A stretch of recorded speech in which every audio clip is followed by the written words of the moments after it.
make it, it can be built. That's what SparkLab Innovation Center is all about. They can bring any idea to life. 25-year-old project engineer Angelo Javier, also known as Javs, tells us all about the SparkLab Makerspace.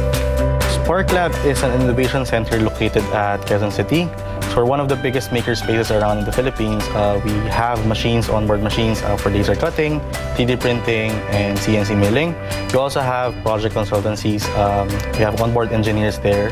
So it's typically a space wherein you go there for ideas, and then we have it built after a day.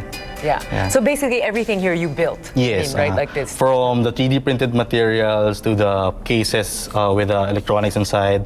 Signs. The signages that's here. The lights and the 3D, lamps are there. Yeah. Most are built from scratch, but some are printed using the open source materials we gather from the internet, such as the images there. So you're constantly making things every day, every hour. Where do you get the ideas Yes. to make stuff? Ideas are not really things na nawawala. So it's always there. You just have to find your inspiration. You have to find whatever you want to do, and you have to find your passion. And for you, what is your passion? My passion would be to build things out of materials, materials na available in the market locally or kailangan mong import. Yeah. And people come to you with all kinds of requests. Yes. What did you say is the most odd or weird request you've gotten? Or are they all weird to you? They're all weird, but since we're all engineers there, nothing is weird. As long as it's possible, it's scientifically possible, we're all good. What's something you were very excited about, or something you really enjoyed building? There was this startup that came to us that has a socio-economic value for it. It was a group na parang for the deaf. They built a machine for the deaf, and then I was the one who started developing it until I transitioned doon sa ibang projects. It's basically an electronic device wherein the deaf can be helped doon sa if they encounter obstructions, ganyan, they can quote-unquote hear it. Excellent. Now, what got you interested in this? So as a child, were you always interested tinkering with things? I remember being spanked by my mom before. Nagalit siya because I threw yung remote sa door, tapos nakala siya. And I tried to pick it up, tried to do it, or tried to gather some of the things na ganyan. It worked naman after fixing it. So parang noon, why not do it as a career na ganun? Thinking long term. So you like breaking things. Yes, I like breaking things, and then I like placing things around to build it na maging okay ulit.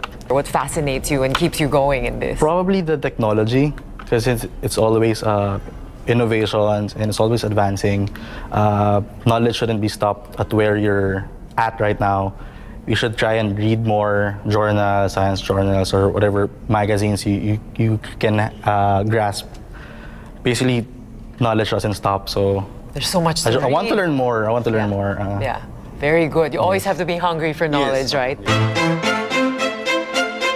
Javs shows us some of SparkLab's cool creations. We have 3D printers. This is one of the largest prints that we made. So this one is Baby Groot. It took around 14 hours to print. Plastic siya. It's made out of ABS plastic. And then we have various Pokemons here. Printed around mga 40 minutes lang naman sila. Aside from having 3D printed materials, we have a laser cutter. So you can, dun at the back side, we have 2 lamps wherein one can be controlled using a remote.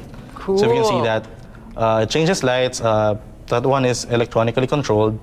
And then aside from doing designs and stuff, we also do electronics. Then we have an onboard here. This one is a Intel 101 Arduino-based weather monitoring station. So if you want to monitor your house's temperature, humidity, pressure, you can do so. And then this one connects to an application wherein you can get the data remotely.